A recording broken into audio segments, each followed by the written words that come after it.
sua Bíblia no segundo livro de Crônicas, no capítulo 16. Eu tenho uma palavra de Deus para o seu coração. Segundo Crônicas, capítulo 16. Nós vamos ler juntos do verso 1 até o 9. Vou ler na Nova Almeida atualizada, mas qualquer que seja a sua versão, acompanhe comigo, por gentileza. O texto sagrado diz assim: no 36º ano do reinado de Asa, Baasa, rei de Israel, invadiu Judá e começou a edificar a cidade de Ramá, para impedir a entrada e a saída do território de Asa, rei de Judá. Então Asa tirou prata e ouro dos tesouros da casa do Senhor e dos tesouros do palácio real, enviou servos a Ben-Hadad, rei da Síria, que morava em Damasco, dizendo: que haja uma aliança entre mim e você, como houve entre o meu pai e o seu pai. Eis que estou lhe enviando prata e ouro. Vá e anule a sua aliança com Baasa, rei de Israel, para que ele se retire do meu território. Ben-Hadad deu ouvidos ao rei Asa e enviou os capitães dos seus exércitos contra as cidades de Israel. Eles conquistaram Ijon, Dan, Abel-Maim e todas as cidades armazéns de Naftali. Quando Baasa soube disso, deixou de edificar Ramá e não continuou a sua obra. Então o rei Asa reuniu todo o povo de Judá e trouxeram de Ramá as pedras e a madeira que Baasa havia usado para edificá-la. Com elas Asa edificou Geba e Mispa. Verso 7. Naquele tempo, o vidente Anani foi falar com Asa, rei de Judá, e lhe disse: você confiou no rei da Síria e não confiou no Senhor seu Deus. E por isso, o exército do rei da Síria escapou das suas mãos. Não é verdade que os etíopes e os líbios formavam um grande exército, com muitos carros de guerra e cavaleiros, mas, porque você confiou no Senhor, Ele os entregou nas suas mãos. Porque quanto ao Senhor, os seus olhos passam por toda a terra, para dar força àqueles cujo coração é totalmente dele. Nisso, você cometeu uma loucura. Por isso, de agora em diante, haverá guerras contra você. Meu Deus, nós oramos e pedimos mais uma vez a ação poderosa, sobrenatural do Teu Espírito, o Espírito da verdade.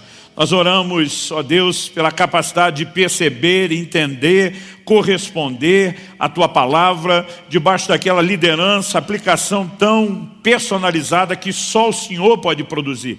Nós oramos que os olhos do nosso entendimento sejam iluminados. Nós oramos que a Tua palavra cumpra o propósito pelo qual o Senhor normalmente a libera. Que haja frutificação, que haja resposta. Nós oramos em nome de Jesus. Amém. Bom, eu quero começar a avaliar esse texto, que é do Antigo Testamento, por meio daquela lente que repetidas vezes eu cito aqui e acho sempre importante, que a gente o faça usando a ótica, e a lente da Nova Aliança, do Novo Testamento. Romanos capítulo 15, verso 4 diz: tudo quanto foi escrito, para nosso ensino foi escrito, o que inclui esse relato da vida do rei de Judá, o rei Asa. Em 1 Coríntios, no capítulo 10, no verso 11, Paulo falando sobre esses relatos do Antigo Testamento, envolvendo a nação de Israel, a descendência, a linhagem de Israel, ele diz que essas coisas foram escritas para nossa advertência, para nosso exemplo de quem são chegados os fins dos tempos. Ou seja, a maneira como devemos olhar para relatos como esse não é mera referência cronológica do que aconteceu na história de um povo, na vida de alguém, mas são registros divinos e soberanamente selecionados, inseridos nas Escrituras para que nos orientem. E a pergunta a ser feita é: o que é que nós podemos aprender com um texto como esse? Eu quero ir direto no ponto e dizer que o foco principal da mensagem é exposta no confronto do profeta Anani. A expressão usada, vidente, ela era muito usada em relação aos profetas, porque o próprio Deus diz em Números 12:6, se há profeta no meio de vocês, eu, o Senhor, me faço revelar a ele por meio de sonhos, visões e enigmas. Normalmente, porque Deus falava com eles por meio de visões, eram chamados de videntes. Mas nós temos referência a um profeta, um homem de Deus, que vem com uma mensagem clara do Senhor, dizendo: você confiou no rei da Síria e não confiou no Senhor seu Deus. Então a frase vem: por isso. E aqui nós temos o que eu gosto de chamar de causa e consequência. Deus diz: por isso o exército do rei da Síria escapou das suas mãos. Mas ele faz a menção de algo que havia ocorrido. Nós vamos ver essa cronologia anos, décadas antes. Ele diz, mas lá atrás, quando você confiou no Senhor, na verdade ele diz, por que você confiou no Senhor? E de novo, nós temos aqui o efeito de causa e consequência. Ele diz, ele entregou aquele outro exército nas suas mãos. Então basicamente a mensagem é, quando confiamos, podemos ver aquilo que Deus faz. Mas quando deixamos de confiar, sempre haverá prejuízos. Qual é o prejuízo? O verso 9 do capítulo 16 que lemos diz que os olhos do Senhor passam por toda a terra, né? Essa ideia de olhos passam sugere alguém procurando alguma coisa. É lógico que o Deus onisciente não precisa procurar com os olhos. Nós chamamos isso na teologia de antropomorfismo. O nome chega a ser um palavrão no sentido de ser grande, né? Para mostrar o quê? Que Deus tenta usar ideias e conceitos que nos façam compreender melhor aquilo que Ele está fazendo. E essa ideia de passar os olhos não precisa ser literal para um Deus que é onisciente, mas o que Deus está comunicando é, Ele está procurando corações que sejam totalmente dele, que se voltem totalmente para Ele. Para quê? Para que Ele se mostre forte, para que Ele mostre a sua força. Ou seja, Deus não vai revelar o seu poder, a sua força a qualquer um. Ele está procurando onde estão aqueles cujo coração seja totalmente meu, voltado totalmente para mim, em confiança, em fé e dependência. Porque Ele está dizendo, na vida desses eu vou agir. E depois de mostrar que essa é a maneira de Deus trabalhar, e que Asa tinha experimentado isso anteriormente e agora estava comprometendo, então vem o anúncio, de agora em diante haverá guerras contra você. A palavra que o profeta Anani dá para ele é, você cometeu uma loucura quando resolveu confiar em um homem em vez de confiar no Senhor. Então, eu e você precisamos de fato olhar e perceber qual é o desenho dessa mensagem. E me permita então chamar a sua atenção para algo. Pior do que alguém que nunca confiou em Deus, é alguém que já confiou, já viu os resultados práticos, objetivos, concretos dessa confiança, deixar de confiar. Isso é o que acontece com Asa. Mas eu gostaria que a gente pudesse olhar para essa história, tentando avaliar alguns detalhes que nos permitam, na verdade, compreender o cenário como um todo. Em primeiro lugar, é importante lembrar você que a partir de Roboão, quem era Roboão? Filho de Salomão, neto de Davi. A partir de Roboão, nós temos inaugurada uma nova fase ou estação na história de Israel, que é o chamado período do reino dividido. 10 tribos se separam das tribos de Judá e Benjamim, que passariam a compor o reino de Judá ou o reino do sul. E as outras 10, agora sob a liderança de Jeroboão, não estão mais seguindo Roboão, e um novo reino é formado, o reino do norte ou reino de Israel. Se a partir desse momento na leitura bíblica você não prestar atenção, você pode se confundir a respeito do assunto. Então Baasa é rei de Israel, das 10 tribos que formam o reino do norte. E agora ele está atacando o reino do sul. Não apenas se dividiram, deixando de ser um só povo, uma só nação, mas agora estão vivendo um momento de guerra e hostilidade. Nesse momento de guerra, uma terceira parte é envolvida. Quem é a terceira parte? A Síria. E Asa simplesmente manda uma mensagem, diz, eu estou disposto a pagar e muito para você romper a sua aliança com o meu inimigo e ficar do meu lado, atacá-lo e me defender.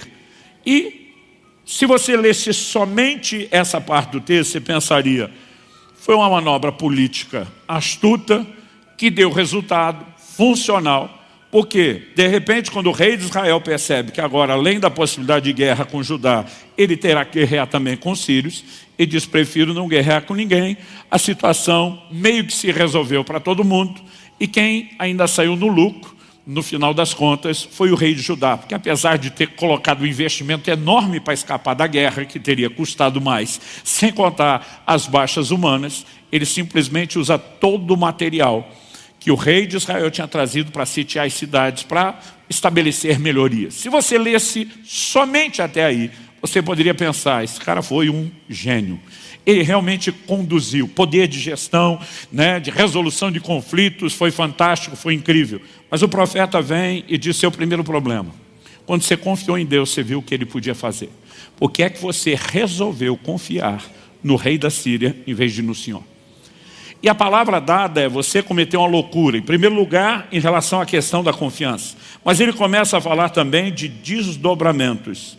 Ele diz: o rei da Síria escapou das suas mãos. Em outras palavras, esse será um problema futuro com quem você terá que guerrear. Alguém que anula a aliança com o rei de Israel por dinheiro para se tornar aliançado do rei de Judá, em algum momento vai mudar de lado novamente ou vai agir segundo outros interesses.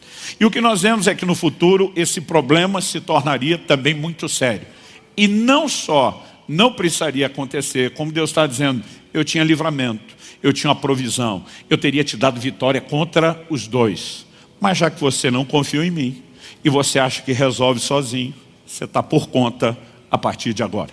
E quando vem o anúncio de hoje em diante haverá guerras contra você, eu e você precisamos entender o desenho um pouco melhor da história, para entender qual é a mudança que Deus está anunciando. Então me permita, em primeiro lugar, fazer uma distinção, né? Em primeiro lugar, você confiou no rei da Síria e não no Senhor. Ele diz isso no verso 7. Mas no verso 8 ele diz: não é verdade que os etíopes e os líbios formavam um grande exército? Daqui a pouco nós vamos ver o relato disso em 2 Crônicas, capítulo 14. Né? Era uma batalha impossível de ser ganha, mas a Bíblia diz assim: mas porque você confiou no Senhor, Ele os entregou nas suas mãos. Então, de novo, nós temos aqui o efeito de causa e consequência. Porque você confiou no Senhor, Ele os livrou das suas mãos. Então nós temos um desenho, uma história que merece a nossa atenção. Então me permita, em primeiro lugar, destacar o histórico de Asa. Né? Quando falamos dessa batalha que houve contra os etíopes, ela está registrada, ela é mencionada no verso 8 do capítulo 16, mas ela está registrada em 2 Crônicas 14, de 9 a 13. Eu vou ler o texto. Diz assim: Zerá o etíope saiu contra eles com um exército de 1 milhão de homens e 300 carros de guerra, e chegou até Maresa. Então Asa saiu contra ele, e eles se prepararam para a batalha no vale de Zefatá, perto de Maresa. Asa clamou ao Senhor seu Deus e disse: Senhor, além de ti não há quem possa socorrer numa batalha entre o poderoso e o fraco. Ajuda-nos, Senhor nosso Deus, porque em ti confiamos e no teu nome viemos contra essa multidão. Senhor, tu és o nosso Deus, que não prevaleça contra ti o homem. E o Senhor derrotou os etíopes diante de Asa e diante de Judá, e eles fugiram. Asa e o povo que estava com ele os perseguiram até Gerar. E os etíopes foram mortos sem restar nenhum sequer, porque foram destroçados diante do Senhor e diante do seu exército. E eles levaram dali muitos despojos. Então vamos para o verso 11, onde ele declara: ajuda no Senhor nosso Deus, porque em ti confiamos. Ele faz uma declaração. Nós não estamos indo para essa guerra achando que podemos ganhar. Nós estamos confiando no Senhor. Aliás, ele usa uma expressão que merece destaque aqui. A Bíblia diz, né, em ti confiamos e no teu nome viemos contra essa multidão. Eu não sei o que você lembra quando lê isso, mas imediatamente vem à minha cabeça a conexão com Davi.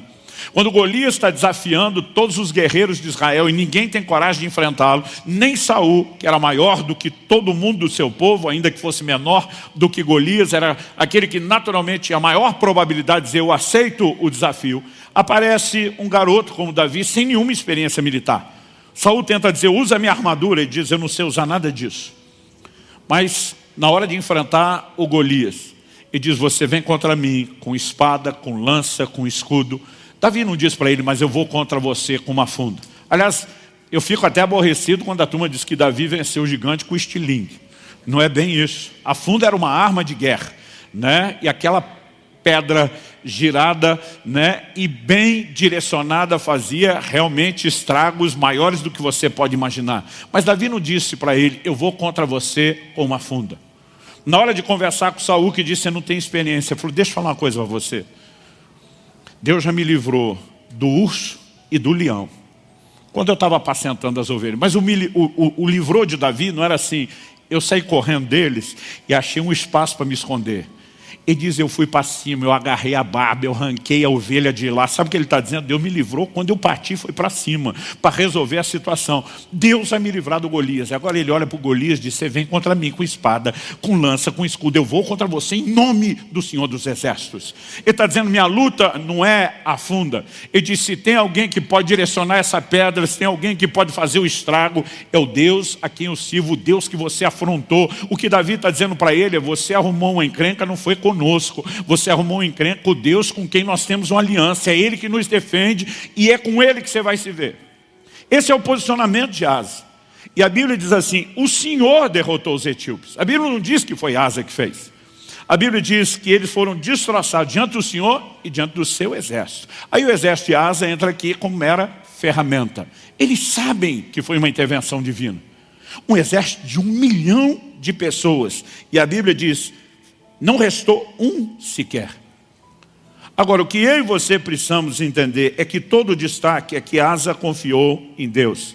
E a confiança foi honrada de modo que ele provasse a intervenção sobrenatural.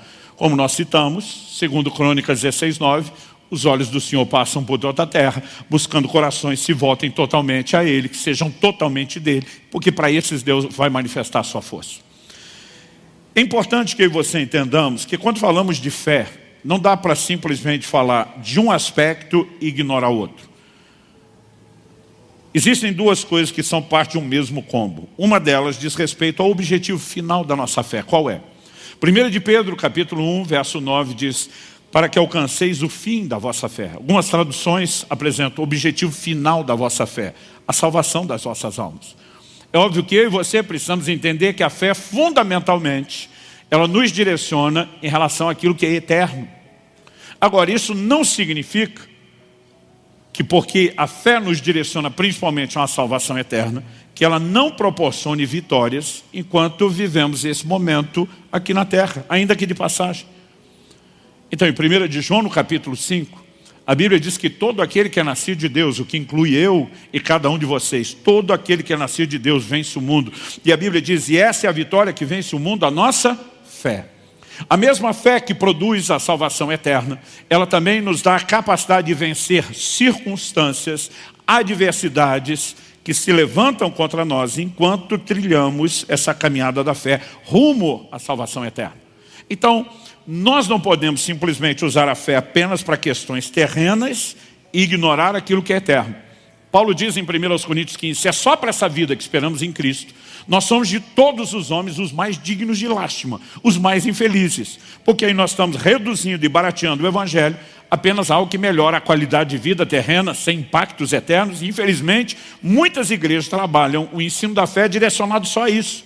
E evidentemente estão erradas quando tiram aquilo que nós poderíamos chamar de o principal.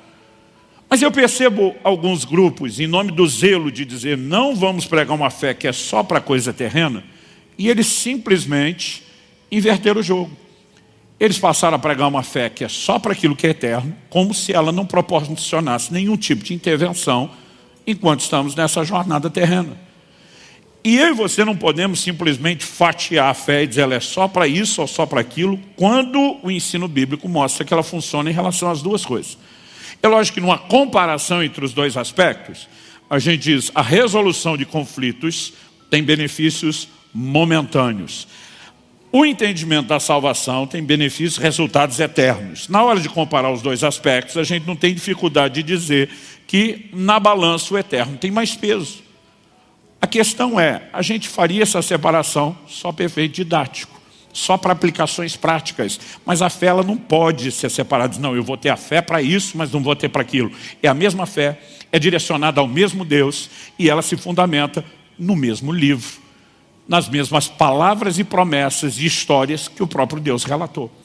Então, há algo que eu e você precisamos entender, e lá na frente eu vou retomar essa ideia e esse raciocínio aqui, é que estamos falando a respeito de uma mesma fé.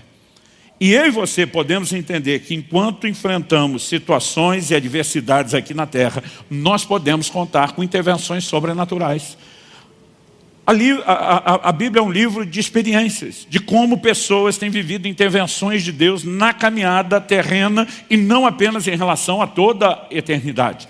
E Asa vive uma intervenção extraordinária da parte de Deus. Mas o que eu e você precisamos entender é que esse homem que andou em confiança, esse homem que viu o mover de Deus, esse homem que venceu batalhas que sozinho, sem o Senhor, sem confiar em Deus, ele jamais teria vivido, ele simplesmente consegue entrar num lugar comprometedor, que é onde a confiança foi perdida.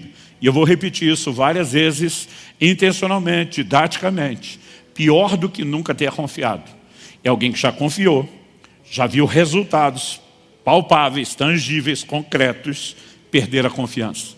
O que me leva, depois de avaliar brevemente esse histórico de Asa, digo histórico de confiança para falta de confiança, chamar a sua atenção para um princípio bíblico. A confiança, ela pode ser perdida.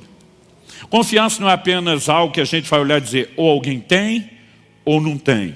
Se tem, ótimo, se não tem, é porque nunca teve. Alguém que passou a ter, pode deixar de ter. Resumindo, a segunda coisa a ser destacada aqui é que a confiança pode ser perdida. Então vamos ampliar um pouquinho mais o histórico de Asa. Segundo Crônicas, no capítulo 14, no verso 1, dá o pontapé inicial da narrativa da vida do rei Asa. E diz assim, Abias morreu e eles o sepultaram na cidade de Davi. E Asa, seu filho, reinou em seu lugar. Nos dias dele a terra esteve em paz durante 10 anos. Então ele assume o trono e por 10 anos, uma década inteira, paz, não tem guerra com ninguém. Então surge essa batalha contra os etíopes, que foram ajudados pelos líbios, mas não conseguiram vencer, foram vencidos pelo Senhor. E depois disso, mais tempo se passa. Segundo Crônicas, capítulo 15, verso 19, diz assim, não houve guerra até o 35º ano do reinado de Asa. Então os primeiros 10 anos passam. Vem a batalha contra os etíopes e os líbios, que ele vence por intervenção de Deus.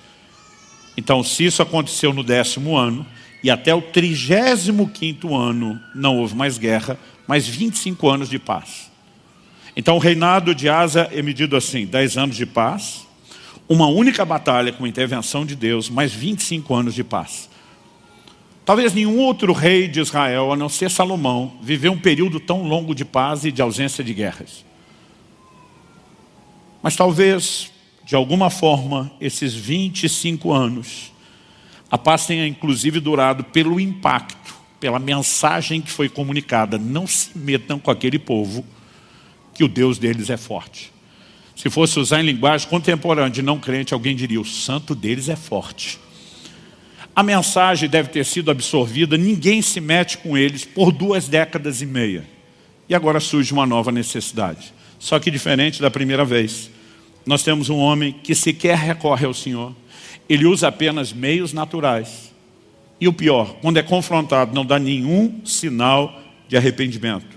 Após tanto tempo, infelizmente, Asa esqueceu-se da confiança que anteriormente ele havia depositado em Deus e da consequência dessa decisão de ver o mover de Deus. Agora a gente percebe não apenas que ele deixou de confiar em Deus pelo que o profeta está falando, mas por vários sinais que se seguem. Estão registrados na Escritura. A gente leu do verso 1 ao 10 de 2 Crônicas 16, do 1 ao 9, perdão. Mas o 10 diz assim, porém Asa se indignou contra o profeta e o lançou na prisão, porque estava enfurecido contra ele por causa disso. Na mesma ocasião, Asa oprimiu alguns do povo. Então o verso seguinte diz que ele lança o profeta na cadeia. A atitude é, quem você pensa que é para falar comigo dessa forma? Ele fica indignado, como se o problema dele fosse com o mensageiro. O problema dele não era com o mensageiro, era com quem havia enviado o mensageiro. Era uma denúncia de Deus, por que é que você deixou de confiar em mim? É como se Deus estivesse dizendo, a partir de agora você vai viver o que nunca viveu, problema atrás de problema. Você acha que é o cara, você acha que resolve tudo, você acha que se garante, e Deus basicamente está dizendo, então vamos ver como que você vai lidar com isso tudo sem mim, a partir do momento que você me excluiu. Ele não só prende o profeta, que é o mensageiro, o representante de Deus, sem nenhum sinal de arrependimento. A Bíblia diz que ele passa a oprimir alguns do povo. De alguma forma, toda a reação dele agora é de rebeldia contra Deus, e a Bíblia não é clara a respeito de quem entre o povo foi oprimido, mas mostra uma mudança de conduta dele. E quando a Bíblia relata a sua morte, ela o faz nos seguintes termos. Agora eu vou pular do verso 10 para o 12 e o 13 de 2 Crônicas 16. No 39º ano do seu reinado, Asa contraiu uma doença nos pés, e essa doença era muito grave. Porém, na sua enfermidade, ele não recorreu ao Senhor, mas confiou nos médicos. Asa morreu no 41º ano do seu reinado. Então, eu creio que esse texto merece uma atenção da nossa parte para evitar qualquer erro de interpretação. Em primeiro lugar, nenhum de nós precisamos achar que Deus está castigando Asa, que Deus está agindo como se fosse um ser rancoroso, ou como quem entrou de birra numa guerra pessoal. A palavra de Deus fala a respeito do amor, da bondade, da misericórdia de Deus. E eu e você precisamos entender que não se trata de mera retaliação. Há momentos onde a Bíblia faz questão de falar sobre determinados níveis de juízo. O que eu vejo com Asa, eu não enxergo necessariamente no patamar de juízo. Quando Deus diz, agora haverá guerras contra você, não é mera punição. Deus simplesmente olha e diz, quem te guardou fui eu. Você está me excluindo da história? Colhe as consequências da sua própria decisão. Então agora você lida com os seus problemas. Basicamente tudo aquilo que Deus faz na minha e na sua vida depende da nossa fé. Depende do nosso posicionamento de confiança. E quando deixamos de crer. E a Bíblia é muito clara quando diz em Hebreus, no capítulo 11, no verso 6, que sem fé é impossível agradar a Deus. A Bíblia diz que o justo vive da sua fé. Tudo o que eu e você recebemos ou experimentamos depende de fé. Tiago capítulo 1 diz, se algum de vocês tem falta de sabedoria, peça a Deus. Aí o verso 6 na sequência diz, peça porém com fé, não duvidando. Porque o que duvida, não pense que receberá do Senhor coisa alguma. Ele está dizendo, você não vai perder só a sabedoria. Se tem dúvida, incredulidade, em vez de confiança, você não recebe nada. Porque o nosso único acesso a Deus, a intervenção, é a confiança. Quando você joga fora a confiança, você jogou fora tudo aquilo que Deus poderia fazer em seu favor. E esse homem simplesmente, ele vai entrando, numa crescente da incredulidade, da falta de confiança. E nós precisamos entender o que é que está acontecendo. Ele desperdiçou novas intervenções divinas. Deus diz, agora você está lançado com o rei da Síria, você acabou de jogar fora o meu livramento que eu daria para você em relação aos problemas que vocês ainda terão no futuro com ele. Então não se trata de mero castigo ou punição, mas Deus dizendo, você fez as suas escolhas e vai colhê-las. Alguns olham também para esse texto e dizem, não, o problema dele é que em vez de só agir em fé, ele foi atrás de tratamento médico. A Bíblia não está dizendo que o problema foi ter recorrido a tratamento médico. A Bíblia diz que ele confiou nos médicos. Não recorre ao Senhor, mas confia nos médicos. Aqui o que nós temos é uma questão de confiança. Algumas coisas elas não são erradas em si. Por exemplo, quando a Bíblia trata do assunto do dinheiro, a Bíblia diz que o amor ao dinheiro é a raiz de todos os males. Mas a Bíblia diz que se as vossas riquezas aumentam, não ponhais nelas o coração. Paulo escreve em 1 Timóteo 6, a partir do verso 17, ele diz, exorta aos ricos desse mundo que não confiem na instabilidade das riquezas, mas em Deus. Ele está dizendo, o ponto errado na relação com o dinheiro se chama confiança. Tem gente que começa a confiar no patrimônio, nas suas reservas, na sua própria capacidade e não confia em Deus. Paulo está dizendo, diz para eles não confiarem na instabilidade. Sabe o que ele está dizendo? Você acha que você fez seu pé de meia, que você está garantido? Você não sabe a surpresa de amanhã. Como é que você está confiando em algo tão instável? Que hoje tem e amanhã você pode não ter mais. A Bíblia está nos chamando a confiar em Deus. Isso não significa que ter recursos ou trabalhar com reservas seja errado. O conselho que Deus, por meio de José, dá a Faraó é, aproveite o tempo da abundância, trabalhe com provisionamento e garanta essa provisão em relação aos tempos de dificuldade. Então não estou de forma alguma dizendo que você não deva trabalhar assim. Eu particularmente acredito que isso não é apenas um conselho a ser dado, é um princípio a ser ensinado. Quando a Bíblia diz, se o Senhor não guardar a cidade, em vão vigia a sentinela, ele não está dizendo que não deveria ter sentinela. Ele está dizendo que se a gente confiar na sentinela e não confiar nele, vai dar ruim. A questão aqui tem a ver com confiança. Os médicos são uma dádiva de Deus, a medicina é uma dádiva de Deus, e Paulo se refere a Lucas chamando de um médico amado. Eu não faria uma menção dessa né, tratando um discípulo como médico, se não fosse para destacar os préstimos que Lucas oferecia nessa área. Escrevendo a Timóteo, Paulo, que tinha um ministério de curas e milagres, da manifestação do sobrenatural, impressionante isso, não beba somente água, por causa das frequentes enfermidades no seu estômago. Bebe um pouco de vinho também. Em outras palavras, ele está dizendo, nós não vamos espiritualizar tudo. Existem algumas questões que, obviamente, você resolve de forma natural. O problema é quando alguém diz, eu me garanto com tudo que eu tenho à minha volta, eu não preciso de Deus. E esse foi o problema de Asa. Então, quando olhamos para isso, o que nós percebemos é que, de fato, alguém pode deixar de confiar. E o que leva alguém a esse lugar de autossuficiência, de independência? Aquele cara que no início olhava para Deus e dizia, o Senhor é minha única opção. Agora simplesmente descarta Deus, dizendo, eu me garanto, eu me resolvo, eu não preciso de você. É lógico que isso não aconteceu da noite para o dia. Nós temos um hiato aqui de pelo menos 25 anos. O que me leva a chamar a sua atenção para questionar a sua vida e o seu comportamento, não apenas de semana passada para essa. Mas talvez fazer uma avaliação um pouquinho maior. Porque algumas mudanças que vão acontecendo de forma lenta ao longo dos anos, elas acabam sendo imperceptíveis aos nossos olhos. Esse camarada simplesmente sai de um lugar de dependência de Deus e ele entra num lugar onde lhe falta confiança. E a confiança precisa ser preservada. E nós precisamos entender essa dinâmica. Então, se por um lado a gente destacou que a confiança pode ser perdida, por outro lado, em contrapartida, eu quero chamar a sua atenção para um ensino bíblico de que a confiança, a capacidade de crer, né, a nossa crença, a nossa fé em Deus, a dependência dele, ela precisa ser mantida e preservada.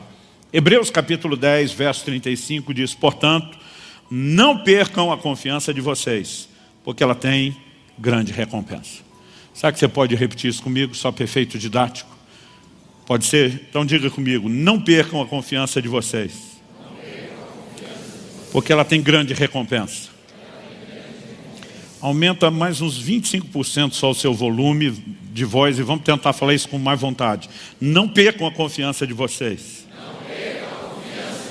porque ela tem grande recompensa. Depois de afirmar isso, os versos 36 a 39 dizem, vocês precisam perseverar para que, havendo feito a vontade de Deus, alcancem a promessa. Porque ainda dentro de pouco tempo, aquele que vem virá e não irá demorar, mas o meu justo viverá pela fé. E se retroceder, dele a minha alma não se agradará. Nós, porém, não somos dos que retrocedem para a perdição, mas somos da fé para a preservação da alma. Então vamos olhar para uma mensagem, né, muito clara como essa. Não percam a confiança de vocês, porque ela tem uma grande recompensa. Se a confiança não pudesse ser perdida, porque haveria tantas advertências repetidas, recorrentes ao longo da Escritura. Evidente que a confiança pode ser perdida. O que eu e você precisamos entender, e agora eu vou voltar na ilustração que eu falei no início, nós podemos focar a fé no seu sentido completo de resultados eternos na sua salvação, mas nós também precisamos entender que a mesma fé nos leva a vencer aflições, adversidades, tribulações que são circunstanciais, terrenas e momentâneas. Nós não estamos falando de uma fé para cada coisa. É a mesma fé que lida com dois aspectos, com circunstâncias diferentes. Mas de alguma forma, eu acredito que muitos crentes às vezes pensam na sua cabeça, eu posso até perder a confiança em Deus para coisas terrenas, mas isso não necessariamente está me afetando na fé para as coisas eternas. A pergunta é, quem te garantiu isso? É a mesma fé, no mesmo Deus. E você acredita que ela pode arrefecer totalmente para intervenções momentâneas, sem comprometer absolutamente nada, tudo aquilo que você acredita para a eternidade? Eu me preocupo não com o fato de que é possível a confiança ser perdida e de que ela precisa ser preservada, mas eu me preocupo com pessoas que dão tanta ênfase a uma incapacidade de perder fé e salvação, gerando nas pessoas um senso de segurança que é falso. Não é a segurança que a Bíblia promete, que advém da fé. Então vamos pensar junto. A gente olha para menções da Bíblia. Paulo, por exemplo, 1 Timóteo 1,19, fala de pessoas que vieram a naufragar na fé. Eu já dei esse exemplo aqui inúmeras vezes, mas eu vou fazer que nem Paulo falou aos Filipenses, eu não canso de repetir as mesmas coisas. O que é um naufrágio? Uma pessoa entra num barco ou num navio atracado num porto, com qual objetivo?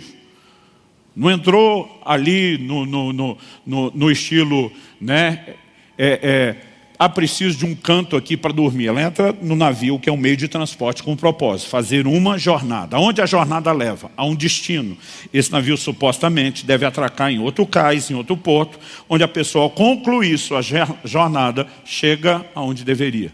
Quando existe um naufrágio, não apenas a jornada foi abortada, interrompida. Não apenas a jornada não se concluiu e o destino foi alcançado. Quando existe um naufrágio, Paulo usa essa alegoria de forma intencional, as pessoas normalmente se perdiam quando a jornada era abortada. Elas morriam, elas se perdiam no processo. E ele está comparando a fé com uma jornada que pode ser abortada. Então nós pregamos que a salvação é pela fé. Efésios capítulo 2, verso 8. Pela graça sois salvos mediante a fé. Agora, nós temos uma salvação que ainda não foi concretizada na sua plenitude. Nós temos como objetivo final da fé a salvação da alma, cujo processo nós não terminamos. E aí a gente perde a única coisa que nos leva a esse lugar, que é a fé. Mas não perde a salvação. Porque se eu crio um dia, não importa se eu virei incrédulo, eu já embarquei num navio que não se afunda jamais. Nós precisamos de fato olhar que o mesmo Paulo, que ele adverte, olha, aqueles que naufragaram na fé, ele também diz em 2 Timóteo 4,7, guardei a fé. Ele diz, combati o bom combate, encerrei a carreira, guardei a fé. Há grandes coisas que você fez, Paulo, ninguém perde a fé. Do que é que você está se orgulhando? Evidente que no ensino bíblico alguém pode perder a fé e que a fé precisa ser preservada. O problema é que as pessoas acham que isso é da noite para o dia. Que fé e salvação se perde, que nem uma moeda no bolso furado da calça. Você botou e depois diz, achei que estava aqui, não está mais. O que nós não percebemos são os processos que o reino das trevas usa para desprogramar as pessoas. Normalmente esse tipo de coisa não acontece da noite para o dia. E eu e você precisamos entender que Deus nos deu uma série de exercícios que visam o nosso próprio bem. Um deles é sempre conservar em mente quem Ele é, o que Ele faz por nós, e que eu e você não temos o que temos, não alcançamos o que alcançamos sozinhos. É manter sempre uma consciência de dependência contínua dEle. O tipo de consciência de eu não vou chegar a lugar nenhum sem Deus. Em João 15,5, Jesus disse, sem mim nada podeis fazer. Ele não está dizendo, olha, vocês não podem no início da conversão, mas depois vai ter um momento onde a inércia espiritual cuida do movimento e você, tendo a mim ou não, confiando em mim ou não, está tudo garantido. Não existe isso. Nós precisamos dele. E aí você vai perceber Jesus instituindo uma ceia memorial, que nós vamos celebrar hoje.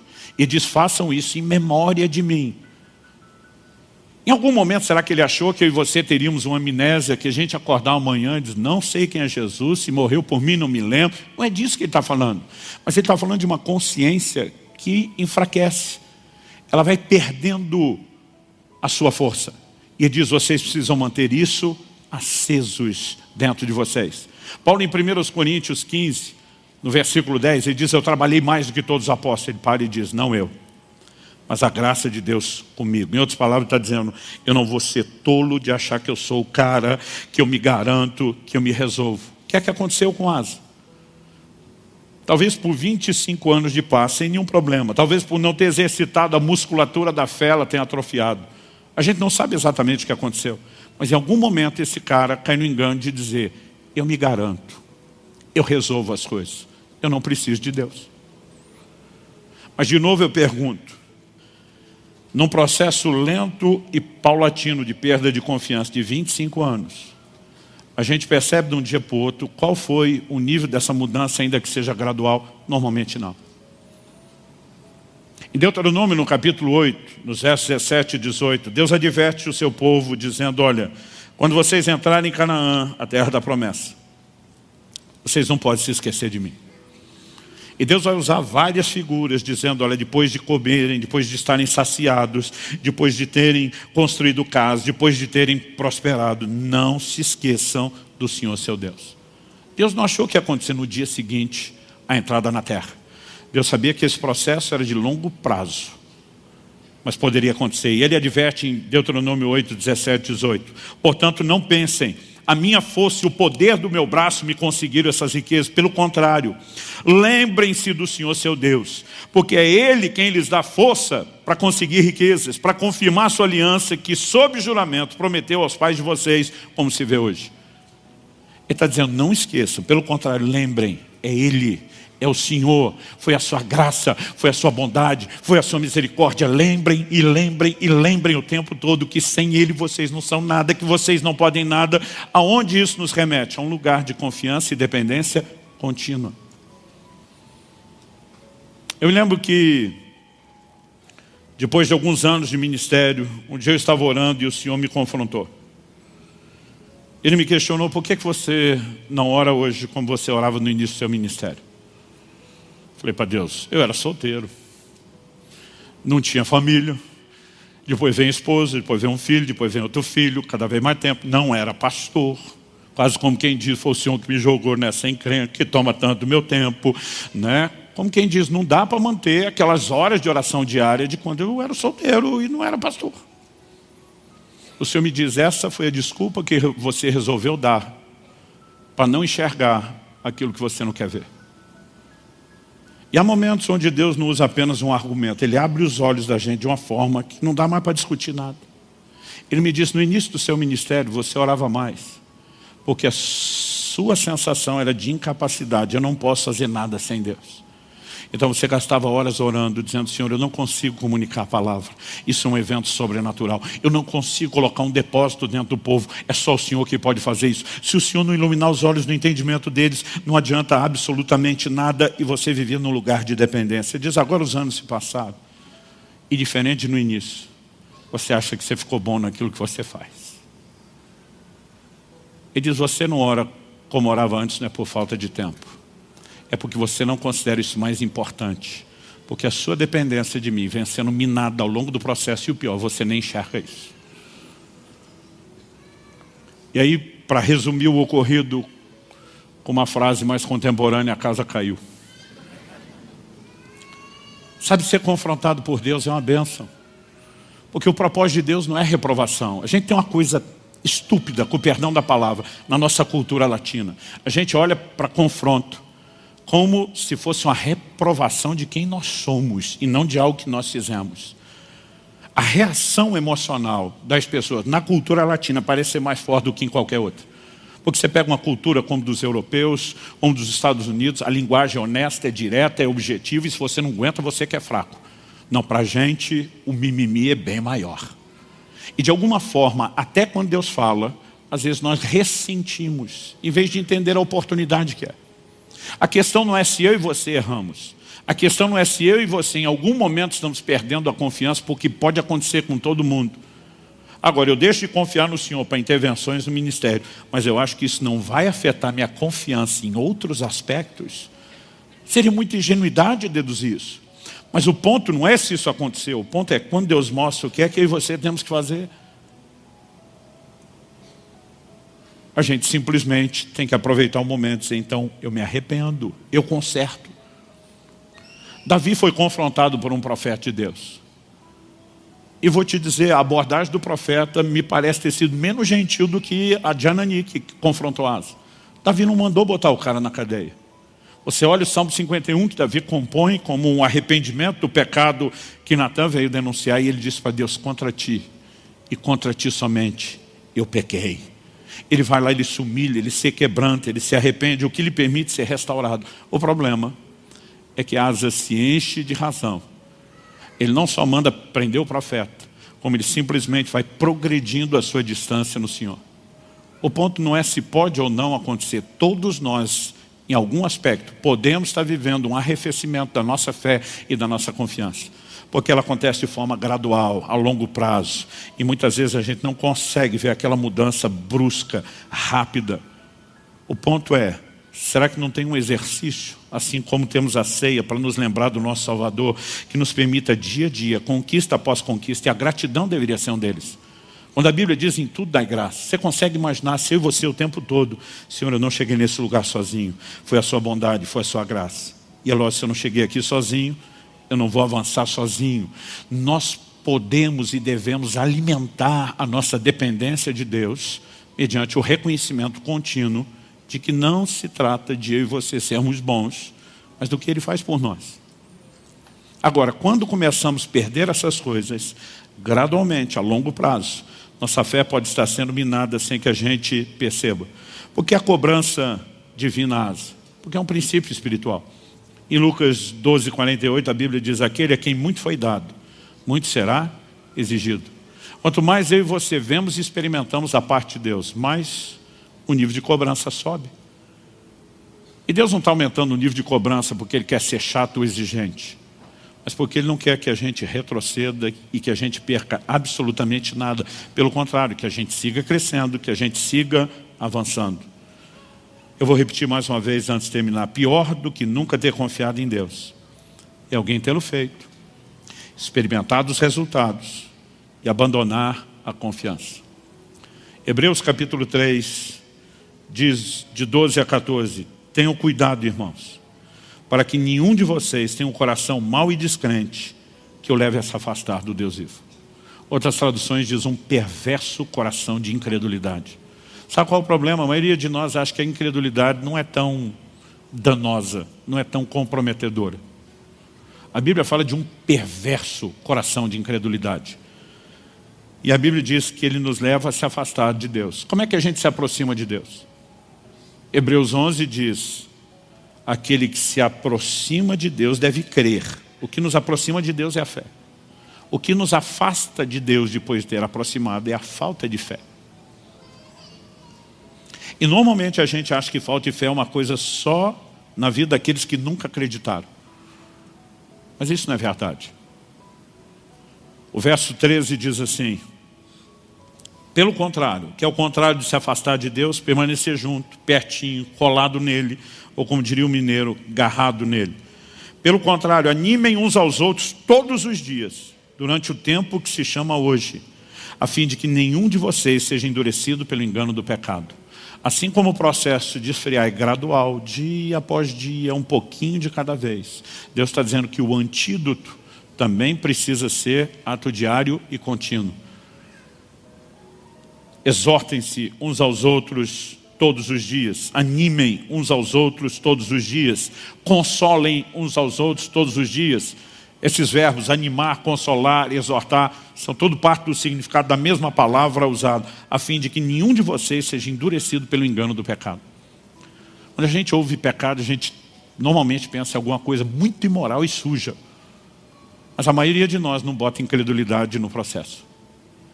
Quando a Bíblia fala que a incredulidade gera em nós um coração perverso.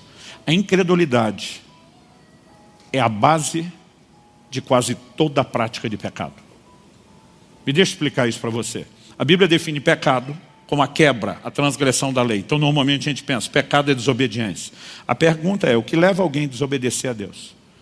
É quando nós relativizamos a ordem que foi dada. É quando nós relativizamos aquele que estabeleceu tanto a ordem como advertiu sobre as consequências. Ou seja, normalmente o processo que leva alguém a pecar começa com incredulidade. Lá no Éden, quando Adão e Eva desobedecem, o primeiro pecado não foi a desobediência foi a externalização de um problema interior, que é a incredulidade. Em algum momento, quando Satanás questiona, o que Deus disse não é bem assim, eles dizem, acho que não é mesmo.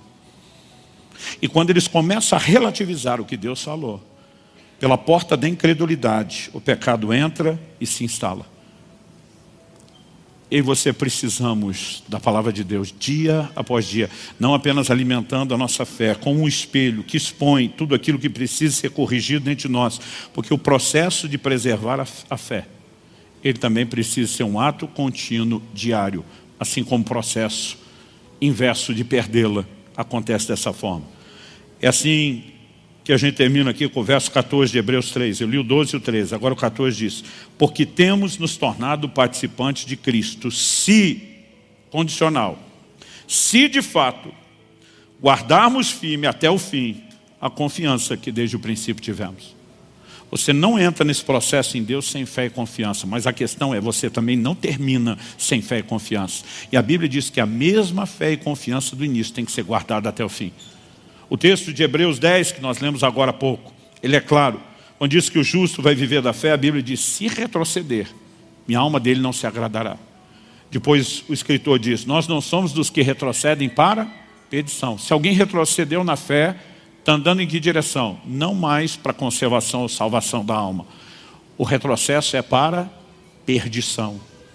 E eu e você precisamos entender que se simplesmente deixamos de confiar num Deus que quer trazer vitórias nas circunstâncias, é bem provável que a mesma confiança esteja sendo desgastada lenta e paulatinamente em relação aos resultados eternos da salvação. Portanto, eu quero resumir toda a mensagem com a palavra, que é o tema da mensagem de hoje. Não perca a confiança. E se não for pedir muito, eu gostaria que você falasse isso para pelo menos 2 pessoas, uma de cada lado, para não fazer acepção de pessoas. Fala para alguém do seu lado, fala, não perca a confiança. Você não conhece, faz cara de paisagem, finge que é amigo, vira para o outro e fala, não perca a confiança. Você recebe essa palavra? Feche seus olhos por um instante, nós vamos orar. Meu Deus, nós te pedimos mais uma vez que aquilo que ouvimos não se perca na memória, na lembrança, que aquilo que ouvimos não tenha apenas um efeito de resposta imediata, mas nós oramos que pelo Teu Espírito continue sendo trabalhado dentro de nós. Nós oramos que aquilo que o Senhor começou cresça, progrida, mesmo depois de deixarmos essa reunião. Nós oramos que haja em nós a capacidade de processar, de refletir, de nos avaliarmos diante do Senhor, à luz do Teu Espírito, e nos sujeitar a qualquer processo que seja necessário, de arrependimento, de quebrantamento, ou de uma atitude, quem diz, no mínimo, precisamos de vigilância contínua. Nós suplicamos que aquilo que o Senhor começou não pare e não termine no final dessa reunião, mas que cresça até cumprir plenamente o seu propósito. Eu quero abençoar cada um dos meus irmãos e irmãs nesse lugar, aqueles que nos acompanham por meio da internet, e orar que nesse momento possa haver mais do que reflexão, mais do que autoexame, que haja exame do alto. Nós oramos como salmista, sonda-nos, ó Deus, conhece o nosso coração, vê se há em nós algum caminho mau. E nós oramos que isso não seja exposto apenas, e que a exposição não seja recebida como se fosse uma reprovação de quem somos, e sim como uma oportunidade de corrigir o que temos feito. Que possamos entender por trás disso o seu amor, e que possamos corresponder com o Senhor. Nós oramos em nome de Jesus. Em nome de Jesus. Amém. Confira esta outra linda pregação, que pode tocar seu coração e inspirar sua fé.